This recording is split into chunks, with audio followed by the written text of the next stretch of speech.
XIV. Importante, a ver, el siglo XIII, cuando todo el periodo medieval, y esto también todavía para entrar al siglo XIV, es un mundo netamente agrario. Por lo tanto, es importante tener en cuenta que cualquier cambio en el clima, inundaciones o algo generaban crisis no menores. O sea, efectivamente, estamos hablando de un mundo todavía netamente agrario. El siglo XIV va a ser un siglo particularmente complejo porque va a tener una serie de sequías, inundaciones, con las correspondientes posteriores hambrunas que provocan los cambios climáticos, pero además va a tener cambios importantes en el pensamiento que van a llevar a cambios radicales en el siglo siguiente. Voy a partir por los cambios más complejos, que son los cambios del pensamiento. ¿Ya? Les presento al señor Duns Scott. ¿Ya?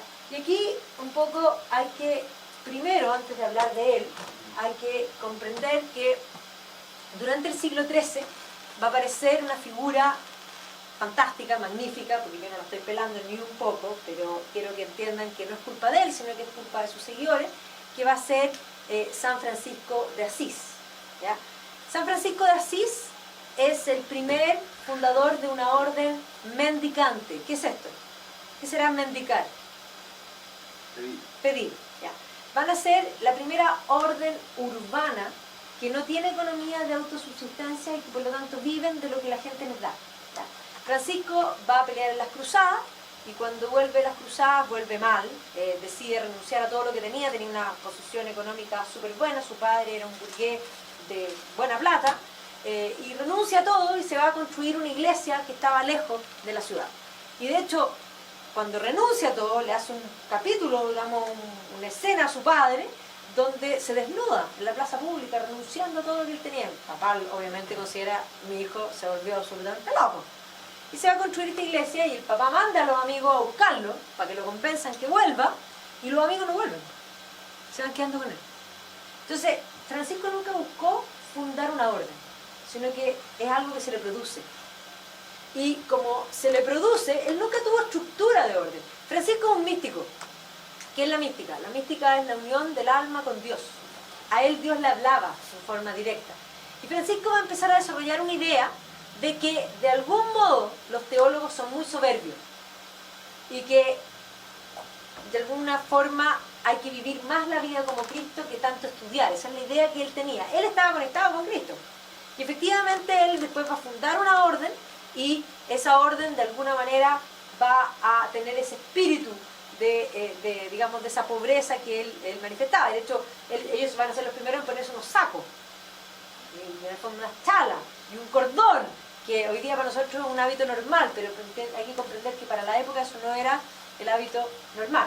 El Papa de la época, que era Inocencio III, considera que esto es curioso, y de hecho lo echa. Imagínense que estos monjes, o sea, estos que no eran monjes en ese minuto, porque todavía no eran orden, estos amigos, o hermanos, podríamos decirle, vivían todos juntos y no se habían bañado en cantidad. O sea, piensen que entraron todos asquerosos a donde el Papa, el olor tiene que haber sido horroroso.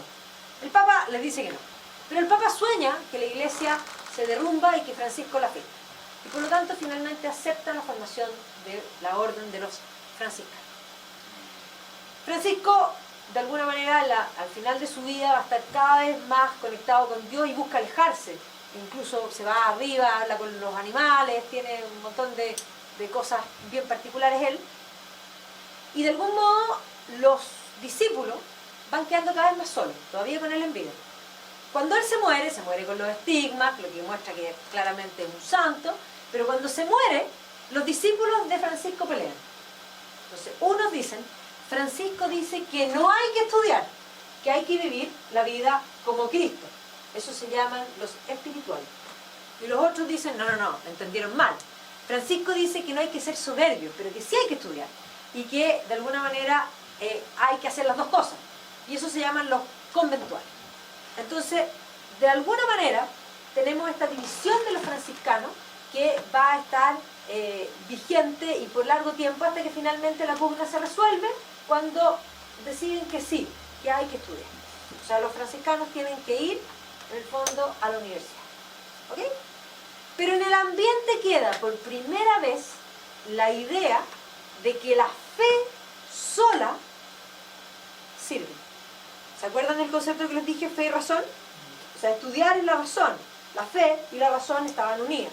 Entonces, no es que Francisco tuviese la culpa. Francisco de alguna manera planteó el tema y sus seguidores no lo entendieron y se produce esta división. Pero en el ambiente del siglo siguiente va a estar esta idea de que la fe puede ser suficiente.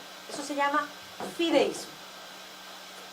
Fideísmo es concentrarse solo en la fe, dejar de lado la razón no sirve, ese es el concepto. Ok, ahora sí les presento a Dan Scott. De la universidad en el fondo él es un escocés, que va a ser profesor después de la Universidad de Oxford, es un franciscano. No es casualidad que sea franciscano, por eso les conté primero de Francisco. ¿Qué va a decir Dan Scott? Recuerden ustedes que yo les dije que este concepto de escolástico de la fe y la razón unida se basaba en el hecho de que Dios, que era lo más importante, era el logos.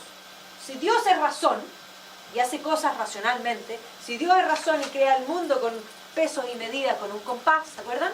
El concepto. Yo puedo tratar de entender tanto a Dios como al mundo, porque Dios tiene razones y el mundo también es racional. Lo puedo tratar de entender. ¿Me siguen? Ok. Lo que va a plantear Dan Scott es que Dios no es razón. Él dice, Dios es voluntad. ¿Ok? ¿Qué importa esto? No, pues importa. Porque él dice, Dios es voluntad. Dios hace lo que quiere. Dios no tiene razones. Y por lo tanto, tratar de entenderlo es imposible. Porque cuando nosotros tratamos de entenderlo, Dios hace otra cosa. Porque hace lo que quiere. ¿Me siguen? Por lo tanto, es imposible entender a Dios. Porque Dios no responde a razones, responde a la voluntad. No creó el mundo por ninguna razón, lo hizo porque quiso. Y por lo tanto, él es creyente, por supuesto, la única vía que tenemos para llegar a Dios es la fe. Porque la razón no sirve, porque no nos permite conocer a Dios. Porque Dios es, de alguna manera, es algo que no sabemos qué es lo que va a hacer. Me detengo aquí un minuto. Esto no lo dice Dan Scott, pero para que vean qué estamos tejiendo. Si Dios es voluntad y hace lo que quiere, estamos a un paso de que sea voluntarioso. Si es voluntarioso puede decir, me caíste bien, tú no me caíste bien, tú sí, tú no. Dios puede decidir, podría decidir a quién salva y a quién no salva. Estamos a un paso de la predestinación. ¿Siguen la idea? Ya. Entonces, este hombre que predica el voluntarismo, y que de hecho es un santo de la Iglesia Católica, va a ser el que va a través del voluntarismo dividir la fe y la razón que estaban unidas, diciendo que la razón no sirve para nada y que lo único que sirve es la fe. O sea, es el fideísmo que estaba en el ambiente que se manifiesta a través de esta idea teológica. Les presento a Guillermo de Ockham, William of Ockham, franciscano. No es casualidad que sean todos franciscanos. Ese es el punto que quise dar cuando le explicarle Francisco. De la Universidad de Oxford, también. Y él va a explicar algo distinto, por la línea filosófica, va a llegar a una conclusión similar. ¿Se acuerdan de las esencias, de las ideas de Platón que existían en el mundo de las ideas? ¿Se acuerdan que lo mencionamos recién? La mesa, la silla, ok. Y que Aristóteles dijo, no existen allá, existen en la mente. La mesa existe aquí, como concepto. Bien, lo que dice el señor Guillermo de Ockham es que los universales, las esencias, los conceptos, no estamos hablando de lo mismo, no existen ni en la realidad, como decía Platón, ni en la mente, como dice Aristóteles. Son flatus vocis, son voces vacías. La palabra flatus en latín es vacío. Flatus vocis, voces vacías, que simplemente nos sirven para ordenar, pero que no tienen ningún significado. Perfecto. Bien, ¿qué implica esto? Bueno, ¿qué pasa con Dios? ¿Es un universal o es un particular? Lo que él dice es que no existen los universales, que solo existe, no existe la mesa, existe esta mesa, existe esa mesa. Bueno, ¿y qué pasa con Dios? ¿Es un universal o es un particular? Vino Dios hoy día en la mañana y te dijo, hola, soy Dios, qué gusto saludarte. ¿No? Dios es un concepto que lo puede entender cualquiera, hasta un ateo. concepto de Dios, si Dios existiese, sería lo más perfecto. Eso lo puede entender cualquiera, un ateo. No sé que el ateo piensa que no existe, ¿ya? Pero sí entiende el concepto. Entonces, Dios es un concepto, es un universal. Bueno, al momento, él dice que los universales son flatus voce, pero él es creyente, él no va a decir que Dios no existe. Esa sería la línea que haría alguien del siglo XXI. ¿Ya? Entonces, lo que dice es que la razón no nos permite llegar a Dios y que solo nos sirve la fe. ¿Hay razón? ¿Estaban así? La razón, chao, nos sirve. Out. In, todos por la fe. La fe es lo único importante, la razón no sirve. Ok, perfecto. Estamos aquí ahora en un momento para que ustedes entiendan a dónde yo voy con esto. Si la razón no está con la fe, que era la que la iba apoyando, que la iba ordenando, la fe queda al nivel de la opinión. Antes no había opinión, porque la teología jugaba junto con la fe. La Biblia católica es una Biblia que tiene una letra grande y una letra chica. La letra chica se llama el magisterio de la Iglesia, que es lo que se ha ido glosando de la Biblia a lo largo de la historia de la Iglesia, y que te dice cómo interpretar la Biblia. En el catolicismo no hay libre interpretación de las Escrituras. Tú no interpretas como quieres. La Biblia no te dice lo que a ti te dice lo que ahí dice, y es absolutamente objetivo y no cambiante. Ok, cuando se elimina la razón, esto va a quedar al nivel de la opinión, y la consecuencia posterior de esto va a ser la reforma. Y lo primero que va a hacer la reforma es eliminar la letra chica y establecer la libre interpretación de las Escrituras. ¿Me siguen? Ok. Entonces, estos dos personajes aparecen en el siglo XIV y que evidentemente era lógico. Iban a llegar, les presento un personaje que ustedes no conocen, no tienen por qué conocerlo, así que no se preocupen, pero es importante que ahora lo relacionen porque la verdad es que debiese ser tal vez más conocido. El señor, en el fondo, John Wycliffe, en rigor es el primer paso de la reforma. John Wycliffe va a tomar estas ideas y va a concluir lo lógico. Yo dije que con Scotto estábamos a un paso de la predestinación. Bueno, aquí lo vamos a dar. Este señor Wycliffe dice: la verdadera iglesia es la iglesia de, comillas, los salvados. Agrega: nadie sabe quién está salvado. Nadie sabe quién es la verdadera iglesia. Y los que se visten de iglesia podrían no estar salvados. Aquí hay dos ideas importantes. Los salvados, predestinación. La verdadera iglesia podría no ser tal, no a la jerarquía eclesiástica. Son dos ideas que después Lutero va a tomar. Este hombre es el primero en traducir la Biblia a un idioma vernáculo. La traduce al inglés, pero es un manuscrito. Por lo tanto, su Biblia queda al nivel universitario. Profesor de la Universidad de Oxford, queda ahí. Y de hecho, el señor, en el fondo Wycliffe, va a morir de viejo en su cama. Porque no produjo la reforma. Faltaba algo. Ya vamos a ver qué faltaba. Ahí está la Biblia de Wycliffe. Pero es un manuscrito, sí, la tradujo al inglés. ¿Ya? Pero este, como pueden ver, no murió de viejo en su cama. Les presento a Ian Hus. Es un checo. ¿Qué dice Hus? La verdadera iglesia es la iglesia de los salvados. Predestinación. Nadie sabe quién está salvado, nadie sabe quién es la verdadera iglesia. Los que se visten de iglesia podrían no serlo, no a la jerarquía eclesiástica, y este agrega que hay signos de salvación y que aquellos que tienen esos signos deben retirarse a vivir fuera de la chusma, digámoslo así, ¿ya? En términos simples. ¿Esto es previo a la peste o...? Esto es antes de la peste, pero va a venir, eso va a estar en el ambiente para la peste. Y con la peste se va a exacerbar. El fideísmo sobre todo. ¿Piensa la iglesia cuando está pasando estas cosas? No, aquí la iglesia no toma mucho en serio. De partida Wycliffe quedó a nivel local. Le debe haber preocupado un poco, pero nadie hizo nada. A este sí, como pueden ver, sí le preocupó. A él lo van a convocar al concilio de Constanza. El concilio de Constanza es el concilio que va a poner fin al problema del cisma. Ya voy a hablar del problema del cisma. El problema del cisma de Aviñón, la iglesia en el fondo en un minuto va a tener 2 papas y en un minuto va a tener 3 papas. ¿Ya? Sí. Y ese problema se va a solucionar cuando el Concilio de Constanza en el fondo establece, saca a los dos papas y establece en el fondo un papa. Y ese concilio llama a este personaje, Ian Hus, el emperador del Sacro Imperio Romano Germánico, Segismundo. Esto es importante porque lo voy a volver a tocar.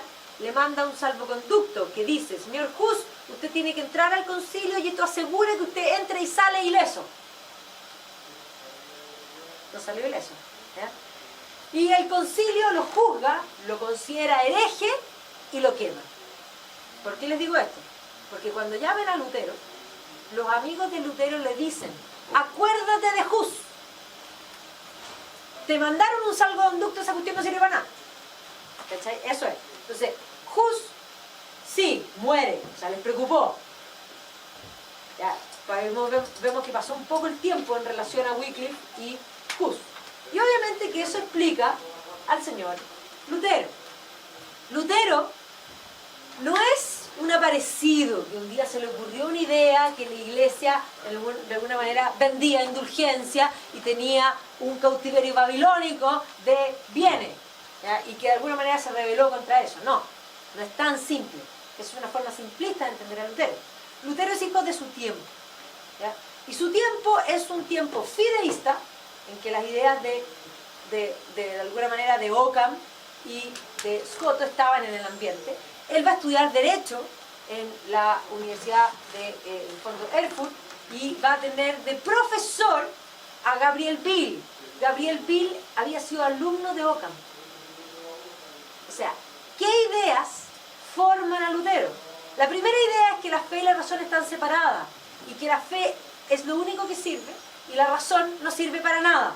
¿Ya? Esa es la razón por la cual Lutero va a decir, en el fondo, peca fuerte.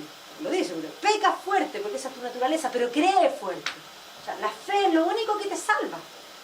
Da lo mismo lo que hagas, las obras son adornos de la fe. No sirven para la salvación. En la visión católica, ten cuidado cómo te portáis, porque si te portáis mal en esta vida, vaya a llegar a un lugar caliente y va a ser tu culpa y de nadie más. Eso se llama libre albedrío. Y si te portáis bien, vaya a ganar el premio, pero te lo ganáis solo. No es culpa del empedrado, nadie te lo dice. Solito.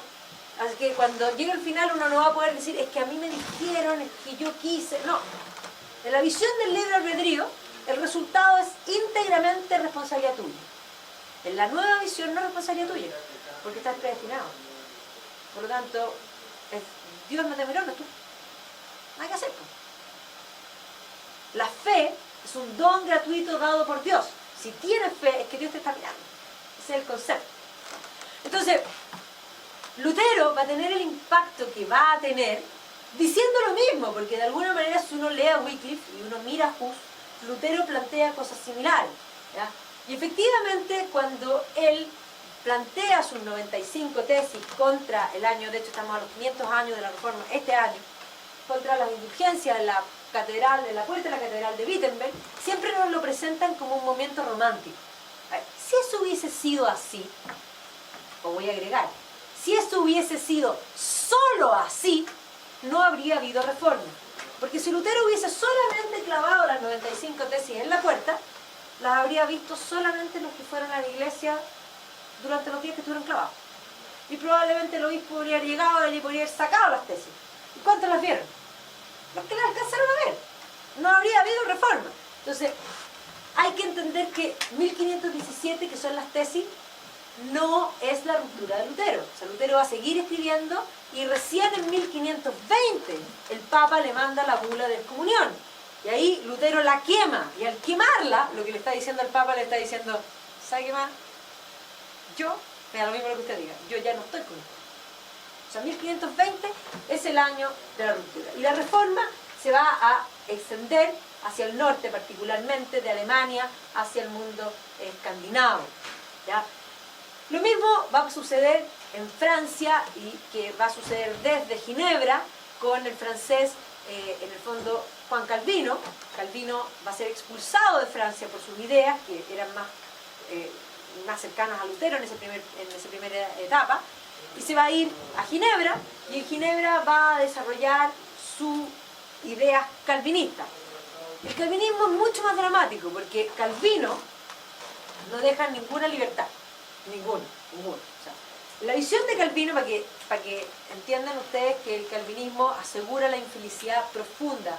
Y si hay algún calvinista aquí, yo estoy convencida de que es imposible porque hay un sentimiento de culpa muy profundo. ¿En qué sentido? Porque Calvino dice que el hombre es lo peor que puede existir y que Dios es lo máximo, Dios es su majestad. Y que frente a Dios el hombre es, textual de Calvino, estiércol. Mierda, eso es, básicamente. El hombre solo hace el mal, eso dice Calvino. El hombre solo ofende a Dios. Y si fuese por justicia divina, Dios debiese condenar a todos los hombres, eso dice Calvino. Pero, por misericordia,